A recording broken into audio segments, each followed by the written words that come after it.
The Elysians considered themselves the most advanced species in the galaxy. For thousands of years, they had traveled the stars, discovering countless worlds with simple life forms, but never encountering true intelligence like their own.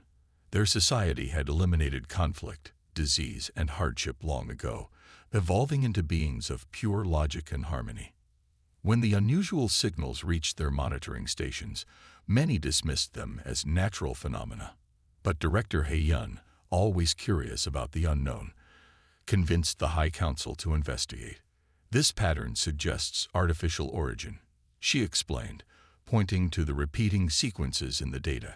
It's crude, but deliberate. The Council reluctantly approved the mission, assigning their newest diplomatic vessel, the Serene Harmony. With its pearl-white hull flowing in graceful curves like frozen water, the ship embodied Elysian values of beauty and perfection. Inside, the crew of 12 moved through rooms filled with living light and surfaces that responded to thought. First Officer Ta-won had served with Director He-yun for over 20 years. He respected her intellect, but worried about her fascination with primitive species. Director, we should maintain standard observation protocols, he suggested as they entered the distant solar system. This signal could be natural or from a pre-space civilization, accidentally creating transmission patterns. He-yun smiled. Let's see what we find first. The signal originated from the third planet of an ordinary yellow star. As they approached, the Elysians detected energy signatures throughout the system, on the fourth planet, several moons, and even in the asteroid belt. They've spread beyond their homeworld, Jaiho observed, his fingers dancing over the communication console. But their technology is inconsistent. The scans revealed spacecraft that confused the Elysians. Made of metals and composites, they were angular, with exposed components and what appeared to be primitive engines. Yet somehow, these vessels could travel at speeds that should have been impossible for such technology. When Ta-won brought the first images to He-yun, his confusion was evident. Director, these spacecraft appear primitive, he reported, displaying holographic images of bulky, angular human vessels. Yet their propulsion systems achieve speeds our models suggested impossible for their development stage. He-yun studied the images carefully. The human ships looked like they had been assembled from parts, rather than grown as a unified whole like Elysian vessels. Thruster pods stuck out awkwardly, antennas extended in all directions, and patches of different colored materials suggested repairs or modifications. Curious, their designs prioritize function over form. No aesthetic considerations whatsoever, she noted, tracing the outline of one vessel with her finger. Engineer Sang-min joined them, adding his observations. They're using nuclear fission for power generation on some ships, fusion on others. Some appear to use chemical propellants for maneuvering. It's as if they're using 3 different technological eras simultaneously. He-yun's interest grew. Perhaps they value keeping older technology operational rather than replacing it. A resource conservation strategy. As the Serene Harmony moved closer to the third planet, they detected a defensive perimeter of satellites and larger vessels. The Elysians transmitted the universal greeting, mathematical sequences, and basic elemental information designed to demonstrate peaceful intentions. They waited for the expected response: excitement, wonder, perhaps even fear. Most developing species reacted with awe upon first contact. Some primitive civilizations even worshipped the Elysians briefly before understanding they were simply travelers from another world. But the human fleet maintained silence. Their ships shifted position, forming patterns the Elysian computers couldn't classify as either welcoming or threatening. Why aren't they responding with the expected enthusiasm? Asked communications specialist Jaiho, running diagnostics on his equipment. Any developing species should be overjoyed at first contact.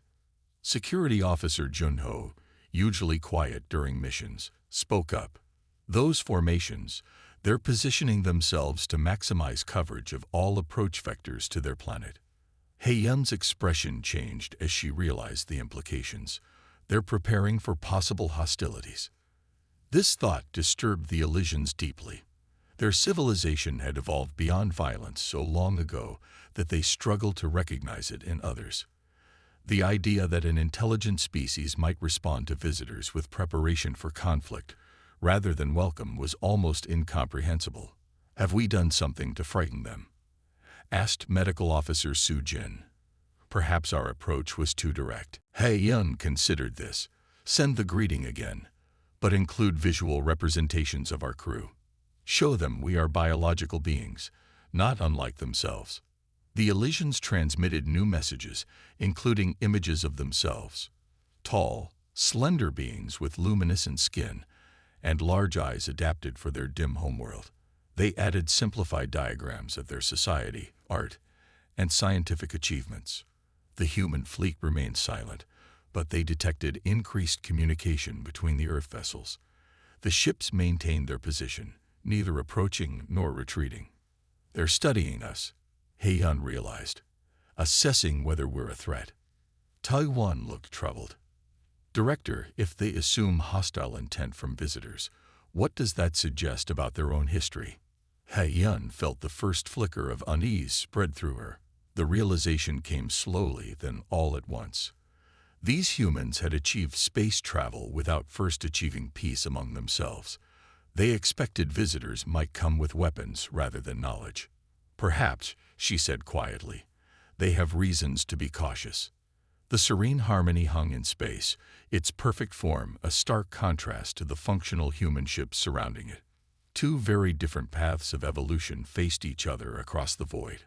One built on harmony and beauty, the other apparently forged in caution and conflict. And neither knew what to make of the other. After 3 hours of waiting, the humans finally responded to the Elysian signals. The main view screen on the Serene Harmony flickered to life, revealing the interior of the human command vessel. The Elysians leaned forward, eager for their first glimpse of this mysterious species. The bridge of the human ship shocked them. Unlike the Elysian vessel's open, flowing spaces filled with living light, the human command center was cramped and utilitarian. Screens and control panels covered every surface. Exposed wiring ran along ceilings. People sat at designated stations, surrounded by equipment that seemed bolted together rather than grown or crafted. In the center stood a human in a dark uniform, with markings on the shoulders. His face showed signs of age, lines around the eyes and mouth that Elysians hadn't seen in their own kind for thousands of years. "I am Captain Da-hyun of the Earth Defense Fleet," he announced without preamble. "This is restricted space. Identify yourselves and state your purpose."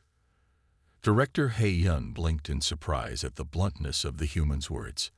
Among the Elysians, such direct demands would be considered shockingly rude. First contact conversations typically began with philosophical exchanges and poetry. "We are travelers from the Elysian Harmony," she replied, trying to keep her voice gentle and welcoming. "We come in peace, seeking knowledge and friendship. We detected your signals and wish to establish peaceful contact with your species." Captain Dahan's expression didn't change. "You crossed 3 warning beacons before entering our defense perimeter. Explain." Heian glanced at Jiho, who looked equally confused. "We detected no warning signals. We intended no violation of your space." The human captain conferred briefly with an officer beside him. The Elysians noted how the humans stood close together, speaking in low voices rather than using the neural communication the Elysians preferred. "Our beacons transmit on standard frequencies used by all known spacefaring races in this sector," Da-hyun finally said. "Either your systems failed to detect them, or you chose to ignore them." Taiwan checked their sensor logs quickly. "Director, they use electromagnetic pulse sequences. Our systems registered them as natural phenomena from their star."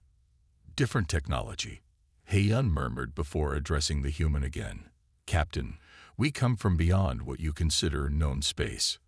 Our communication systems differ from those you're familiar with." The misunderstanding was unintentional. This explanation seemed to satisfy the human, who nodded slightly. "Very well. State the purpose of your visit." "We wish to learn about your civilization," Heian explained. to exchange knowledge and establish friendly relations between our peoples. For the first time, something resembling curiosity crossed the captain's face. You've traveled far for a cultural exchange. Understanding diverse life forms is the core purpose of our existence, He-Yun replied. The conversation continued, with the humans asking pointed questions about Elysian capabilities, territory, and intentions.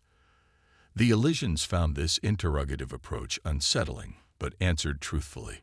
As they spoke, Engineer Yunjae conducted scans of the human vessel, displaying the results discreetly for the Elysian leadership. Their vessel's outer hull shows evidence of repairs, she noted quietly. Multiple materials of varying ages. They've designed their ships to be damaged and then fixed. They expect conflict. This observation troubled He-Yun deeply. Elysian ships were grown rather than built, with self-healing hulls that never needed repair. The concept of designing something with the expectation of damage was alien to their thinking. When He-Yun expressed interest in meeting in person, Captain Da-Hyun surprised them by agreeing. Though with conditions. You may send 3 representatives. They will be scanned for weapons and pathogens. 2 of my officers will remain on your vessel during the exchange as a gesture of mutual trust. The Elysians had never considered the need for such precautions but accepted the terms. As preparations for the meeting began, Science Officer Du-Yoon continued analyzing the human vessel. Their propulsion system is remarkably efficient for its technological level, he reported, but produces radiation levels that would be unacceptable by our standards. They've simply adapted to withstand it. How could they survive such exposure? Asked Medical Officer Su-Jin. Their living quarters are heavily shielded, Du-Yoon explained, and the humans themselves appear to have integrated protective measures into their clothing. Some show signs of medical intervention, artificial components we don't recognize. The Elysians struggle to comprehend a species that would accept such risks. In their society, safety and comfort were paramount. Any technology that caused harm was immediately abandoned for better alternatives. They seem to accept dangerous compromises for the sake of efficiency, Ta-Won observed. Or necessity, He-Yun suggested. Perhaps they lacked better options. When the humans sent specifications for the meeting, more surprises awaited. The data showed their ship contained sections specifically designed for combat. Weapons systems were integrated throughout the vessel rather than added as afterthoughts. This isn't a diplomatic ship that can defend itself, Security Officer Jun-Ho noted. It's a warship that can conduct diplomacy. During their final preparation meeting, cultural specialist Min-Ho raised concerns. Director, every spacefaring species we've encountered before reached the stars only after achieving planetary peace. Conflict wastes resources needed for space exploration. How have these humans managed both war and space travel simultaneously? He-Yun had been wondering the same thing. Perhaps their conflicts drove innovation rather than hindered it, competition instead of cooperation. The idea felt wrong, against everything the Elysians believed about civilizational development. Yet the evidence floated before them. A species that had reached the stars while still caught in cycles of conflict and scarcity. As the 3 chosen representatives prepared to board the shuttle, He-Yun gave final instructions. Remember, we know nothing about their social customs. Observe carefully before acting. And most importantly, understand that these humans think differently than we do. They see threats where we see only possibilities. The small transport vessel departed the Serene Harmony, crossing the void between the ships. Through the viewport, the contrast between the vessels had never been clearer. The Elysian craft glowing with inner light, organic and seamless. The human vessel dark and angular, built for purpose rather than beauty. 2 different paths to the stars were about to meet. The Elysians had achieved harmony first, then technology. The humans had grasped technology while harmony remained elusive. The question none of the Elysians dared ask aloud. Which path was better? The Elysian shuttle docked with the human ship through an airlock system that Ambassador Sunho found alarmingly mechanical. Instead of the gentle melting of surfaces that Elysian vessels use, the human docking system involved metal clamps, hissing pressure seals, and blinking indicator lights. "Pressure equalized," announced a human voice through speakers. "Welcome aboard the EDF Indomitable." Sun Ho led the Elysian delegation, with cultural specialist Mai Su and science officer Do Yoon following closely. All three wore their formal attire, flowing garments of self-illuminating fabric that shifted colors with their emotions. They had applied subtle facial enhancements as a sign of respect, their skin glowing faintly in patterns that signified peace and friendship. A small group of humans waited beyond the airlock. Unlike the Elysians, they wore identical dark uniforms with only small differences in the symbols on their collars and shoulders. Their faces showed no enhancements, and their expressions remained neutral. "Ambassador, welcome aboard," said a female human who stepped forward. "I am Lieutenant Seobin, the captain's executive officer. These are our chief engineer Q1 and our diplomatic attaché Hyun-ki." Sun Ho performed the Elysian greeting gesture, palms pressed together, then opened outward like a flower blooming. The humans responded with a simple nod. "We are honored by your welcome," Sun Ho replied. "May our meeting bring light to both our peoples." Lieutenant Seobin's expression didn't change. "Please follow me. The captain is waiting in the conference room." As they moved through the ship's corridors, the Elysians struggled to hide their shock. Unlike their own vessel's flowing spaces and living architecture, the human ship was a maze of narrow hallways, exposed pipes, and equipment bolted to walls. Crew members stepped aside as they passed, watching the visitors with undisguised curiosity. "Your vessel is functional," Sun Ho offered politely. "The Indomitable is the flagship of the Far-Reach Defense Fleet," Lieutenant Seobin replied with noticeable pride. "She's been in service for 15 years and has never failed a mission." Do Yoon noticed that many sections of the corridor had different colored panels, suggesting repairs or modifications. "Your ship has seen much use," he observed. 7 major engagements and countless patrols," the lieutenant confirmed. "She's taken damage, but she always brings her crew home." Mai Su caught the emotional undertone in the human's voice. "You speak of your ship as if it were alive." "All good ships have souls," Engineer Q1 said. It was the first time he had spoken, and the Elysians were surprised by the sentiment. Perhaps these humans were more spiritual than they had initially appeared. They reached a doorway marked with symbols the Elysians couldn't read. Inside was a simple room with a large table surrounded by chairs. Captain Dadhyun stood as they entered. "Ambassador, welcome to the Indomitable," he said. "Please be seated." The meeting began with formal introductions and expressions of peaceful intent. The humans asked direct questions about Elysian technology, territory, and governmental structure. The Elysians, in turn, inquired about human history and culture. What emerged shocked the visitors. The humans described a history filled with conflict, wars that had raged across their planet for resources, ideology, and territory.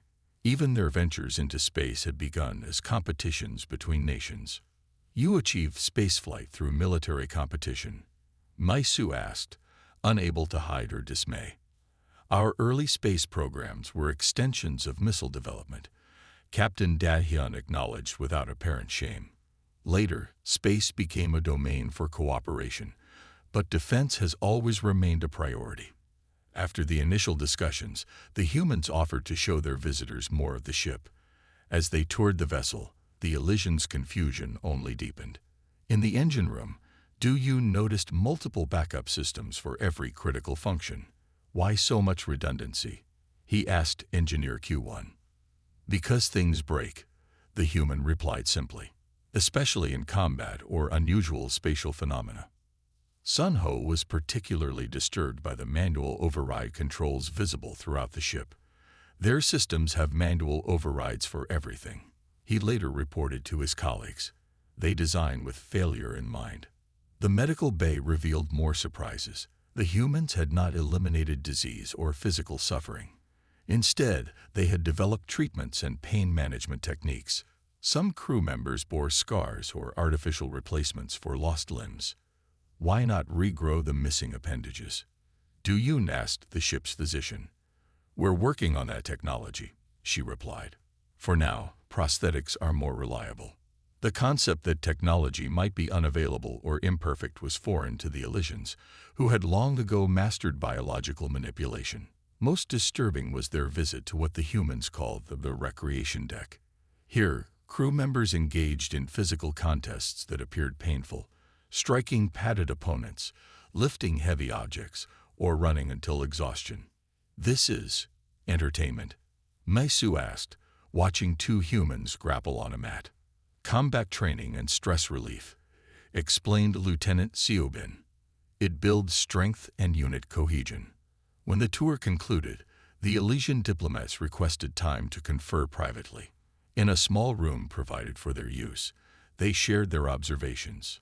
Their technological development is uneven, Duyun noted, advanced in weapons and propulsion, but primitive in medicine and comfort. Maisu had spent the most time engaging with the humans about their culture. They celebrate warriors in their literature, she explained, her voice tight with emotion. Their greatest heroes are those who prevail against overwhelming odds, who endure unimaginable hardship. But why? Sunho asked. What benefit comes from glorifying suffering? They believe it strengthens them, Maisu replied. They have a saying, what doesn't kill you makes you stronger. They see hardship as a forge that tempers their character. The Elysians fell silent, trying to process this concept. Their own society had eliminated all forms of discomfort millennia ago. Pain, struggle, scarcity, all had been engineered away. The idea that suffering might have value was entirely alien to them. Perhaps, Duyun suggested hesitantly, their environment required this approach. Their planet seems more hostile than ours. Or perhaps, Sunho said, they simply found a different path to the stars than we did. When they rejoined the humans for final discussions, Sunho approached with new eyes. These weren't primitive beings fumbling with advanced concepts. They were a species that had embraced a fundamentally different philosophy of existence, one that accepted pain as inevitable and sought to use it rather than eliminate it. The humans' final gift to the Elysian delegation was a data crystal containing Earth literature, art, and history. Maisu began reviewing it immediately upon returning to their shuttle. Their stories are full of struggle, she told the others as they departed. Heroes who bleed, suffer, lose what they love, yet continue. They call it determination.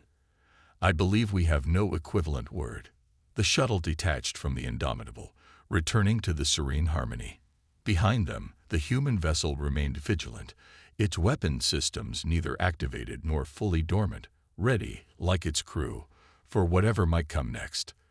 The diplomatic exchange had progressed for nearly 6 hours when the sensors on both the human and Elysian vessels detected approaching ships. At first, the humans suspected it might be their own patrol vessels responding to the presence of the alien craft. But Captain Dahyun's expression darkened as the readings became clearer. Unidentified vessels approaching at high speed, announced the tactical officer. 7 ships. Configuration matches the Orion Collective. Director Haeyun noticed the sudden tension that filled the human bridge. Are these your allies? She asked. Pirates. Captain Dahyun replied flatly. Scavengers who prey on shipping lanes and isolated outposts. They must have detected our signals and seen an opportunity. The tactical display showed 7 ships approaching in an attack formation. They were smaller than the human defense vessels but more numerous. Their design was even more utilitarian than the human ships, cobbled together from salvaged parts, with weapons bolted onto any available surface. They're charging weapons systems, reported the tactical officer, and jamming communications. Haeyun conferred quickly with her crew through their neural link. We must withdraw, she decided. Our vessel is not designed for conflict. We will retreat to neutral space and attempt diplomatic communication with these newcomers. The Elysian ship began powering its engines, preparing to leave the system. Violence violated their most fundamental principles. In the 5,000 years since their last war, no Elysian had harmed another sentient being. They would rather abandon the diplomatic mission than engage in conflict. Captain Dadhyun watched this with disbelief. Director, these pirates aren't interested in diplomacy. They want your technology and will kill your crew to get it. We cannot participate in violence. Hyun explained. Our society has evolved beyond such responses. The captain stood straighter, his decision made. The Elysian vessel is under Earth protection, he announced to his crew. Contact all ships in the defense perimeter. Defensive formation Delta 6. The human crews moved with practiced efficiency. Within moments, their vessels had repositioned, forming a protective barrier between the Elysian ship and the approaching pirates. The Serene Harmony sensors showed human ships moving at speeds that stressed their structural integrity. Crews pushed to their physical limits as they maneuvered into position. What are they doing? Asked Ta-1, watching the tactical display. They're shielding us with their own vessels, Medical Officer Yuna replied, her voice barely audible. They're making themselves targets. The pirates fired first. Energy weapons and guided projectiles streaked across space toward the human defensive line. Point defense systems activated automatically, intercepting many but not all of the attacks. Several human ships took direct hits, their hulls breaching in explosions of air, debris, and occasionally crew members. The Elysians watched in horror. Death was almost unknown in their society. To see beings die violently, their bodies torn apart by explosive decompression or energy weapons, was beyond their comprehension. But what happened next shocked them even more. The damaged human ships didn't retreat. Despite breached hulls and failing systems, they maintained position, returning fire while repair crews in protective suits worked frantically to seal compartments and restore critical systems. Captain, Defiant has lost primary power and life support, reported the communications officer. 23 crew members unaccounted for. Tell Commander Minwoo to switch to auxiliary power and maintain position, Da-hyun ordered. Send rescue shuttles for survivor recovery. The humans launched small vessels that darted between the larger ships, retrieving floating bodies and escape pods. These rescue craft were minimally armed and highly vulnerable, yet they flew directly into the combat zone. They're risking additional lives to save the already wounded, Yunat observed. The logical approach would be to sacrifice the few for the many. On the view screen, they watched as a human rescue shuttle took a glancing hit from a pirate weapon. The small craft tumbled out of control, leaking atmosphere. Another rescue vessel immediately changed course to intercept it, despite being targeted by enemy weapons. The battle continued for 27 minutes. 3 pirate vessels were destroyed outright, their reactors destabilized by human weapons. 2 more sustained critical damage and began to retreat. The final 2 attempted to break through the defensive line to reach the Elysian ship, but were intercepted by human vessels that deliberately placed themselves in harm's way. Throughout the engagement, Captain Da-hyun remained standing, issuing orders calmly despite the chaos around him. When his own ship took a direct hit to the bridge, shattering part of the view screen and killing 2 officers instantly, he wiped blood from a cut on his forehead and continued coordinating the defense. The Elysians found themselves unable to look away. They had never witnessed such violence, but also had never seen such focused determination and self-sacrifice. Near the end of the battle, a pirate weapon struck an already damaged human vessel. The ship's reactor began an uncontrolled cascade. Phoenix reactor critically damaged, reported the tactical officer. Containment failing. They have 4 minutes to evacuation. All ships retrieve Phoenix survivors, ordered Da-hyun. Priority rescue operation. Yuna watched as human crew members in protective suits deliberately entered the radiation-flooded corridors of the dying ship to carry out wounded comrades who couldn't move on their own. Many would receive lethal radiation doses, sacrificing their future to save others in the present. When a damaged section of the Phoenix broke free, trapping 3 Elysian observers who had been aboard during the attack. 2 human crew members in atmospheric suits immediately jetted toward them, despite warnings about the structural instability of the section. They considered death preferable to abandoning others, Yana noted in her report later, a concept both barbaric and noble. When the last pirate ships finally retreated, the human fleet was severely damaged. 2 vessels were complete losses, 3 more needed major repairs. Nearly 60 humans had died, with over 100 injured. Yet they had protected the Serene Harmony completely. Not a single weapon had reached the Elysian vessel. Captain Da-hyun contacted Director Hae-yun once the immediate danger had passed. His uniform was torn, his face streaked with blood from his head wound. "Your ship and crew are safe, Director," he said simply. "We'll escort you out of the system once our rescue operations are complete." Hae-yun struggled to find words. The Elysian language had no terms for what she had just witnessed. The deliberate embrace of violence as a means to protect others. The willingness to accept death to save strangers from another world. "Why?" she finally asked. "Why would you sacrifice your people for us?" Captain Da-hyun looked confused by the question. "You were under our protection," he answered, as if this explained everything. This is what humans do. For the first time in her long life, Hae-yun wondered if the Elysian path to the stars, peaceful, logical, and comfortable, had cost them something essential that these barbaric humans had retained. When the Serene Harmony returned to Elysian space, the High Council immediately called for a full report. The 7 eldest Elysians, their bodies enhanced and preserved through millennia of perfect technology, gathered in the crystal chamber. Their faces showed rare expressions of concern.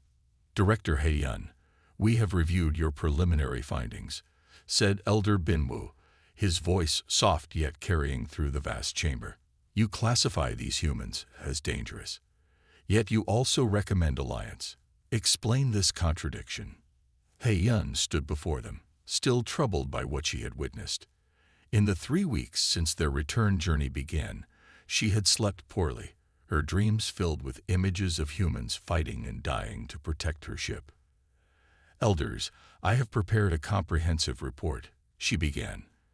"To summarize, humans represent both the greatest threat and opportunity our civilization has encountered in 5,000 years. She activated the holographic display, showing images of Earth and its vessels. Humans evolved as predators on a harsh world. Their bodies bear the marks of this evolution: forward-facing eyes for hunting, omnivorous digestive systems, endurance-based physiology. But unlike other predator species we have encountered, they developed unprecedented cooperation abilities. The display showed footage from the battle with the pirates. Several council members flinched at the violent images. "Their ships are not designed to avoid damage," explained Engineer Yunji, who stood beside Hae-yun. "They're designed to sustain damage and continue functioning. They expect to be hurt, but refuse to be stopped." Elder Minji, who had specialized in xenobiology before joining the council, leaned forward. "You believe these traits make them dangerous to us?" "Yes," Hae-yun admitted, "and invaluable as allies." The official report classified humans as a predator species with unprecedented cooperative capabilities. Hae-yun's conclusion was unambiguous. Their barbaric past has inadvertently prepared them for threats we cannot imagine. The council debated for hours. Many members argued that humans represented a primitive stage of development, that the Elysians had outgrown millennia ago. Others suggested quarantining Earth's system to prevent their violence from spreading. "You misunderstand," Hae-yun insisted. "Their violence is not random or purposeless.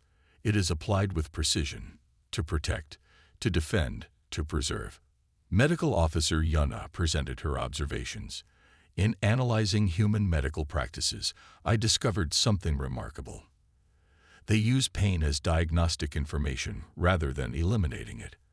Their bodies produce stress chemicals that enhance performance during emergencies. Even their recreation involves controlled discomfort they call exercise to strengthen their systems." The council remained skeptical, until they reviewed the complete battle footage. The room fell silent as they watched human crew members sacrifice themselves to save others, not just their own kind, but the Elysian observers as well. "Why would any rational being choose certain death?" asked Elder Binmu. "That is precisely what makes them different from us," He-Yun explained. "They do not make decisions based solely on rational self-interest. They have concepts we have eliminated from our thinking: honor, sacrifice, duty." The report recommended alliance rather than attempted subjugation, noting that humans fought most effectively when defending others or when cornered. It specifically warned against any attempt to control humans through force or deception. "A cornered human," the report stated, "becomes more dangerous, not less." Their historical records show numerous examples of overwhelming forces defeated by smaller groups of humans fighting for survival or freedom. As the council deliberated, cultural specialist Maisu shared her analysis of human literature and art. Their stories celebrate not perfection, but the struggle toward it. They find beauty in impermanence and effort rather than achieved ideals. She displayed translations of human poetry that spoke of courage in darkness, hope against impossible odds, beauty in broken things. The concepts were so foreign that several council members requested language clarification. "Most revealing," Maisu continued, "is how they describe themselves. The humans call themselves civilization in progress. They acknowledge their imperfections rather than denying them. Perhaps this is why they adapt so quickly where we have stagnated in our perfection." This observation silenced the chamber. For millennia, Elysian civilization had defined itself by what it had eliminated: pain, conflict, discomfort, scarcity. They had achieved perfection and stability. But in that perfection, evolution had ceased. "We arrived expecting to find students," He-Yun said quietly. "Instead, we found teachers." 6 months after the report, the Elysian civilization began tentatively reforming its approach to defense. For the first time in thousands of years, they acknowledged that the galaxy might not be as peaceful as they had believed. Small groups began training in forgotten defensive arts. Engineers studied human chip designs, incorporating redundancies and manual overrides. When the first human diplomatic vessel arrived in Elysian space the following year, they found a civilization cautiously emerging from its perfect cocoon. The Elysians still valued harmony and beauty, but they had begun to recognize the strength that comes from facing adversity rather than engineering it away. Captain Da-hyun, now serving as Earth's ambassador, met with Director He-Yun in the newly constructed Defense Ministry, a concept that would have been unthinkable in Elysian society before their encounter. "You've changed much in a short time," he observed, looking around at the Elysians practicing emergency drills. "We are learning from you," He-Yun admitted, "though we hope never to need these skills." "The best warriors train their entire lives hoping never to fight," Da-hyun replied with a slight smile. The final analysis in He-Yun's report, now required reading for all Elysian officials, suggested that humanity's barbaric nature, their comfort with pain, their expectation of conflict, their willingness to sacrifice, had prepared them to face cosmic threats that would devastate more civilized species. Perhaps true wisdom, the report concluded, lies not in eliminating darkness, but in learning to carry light into it. The end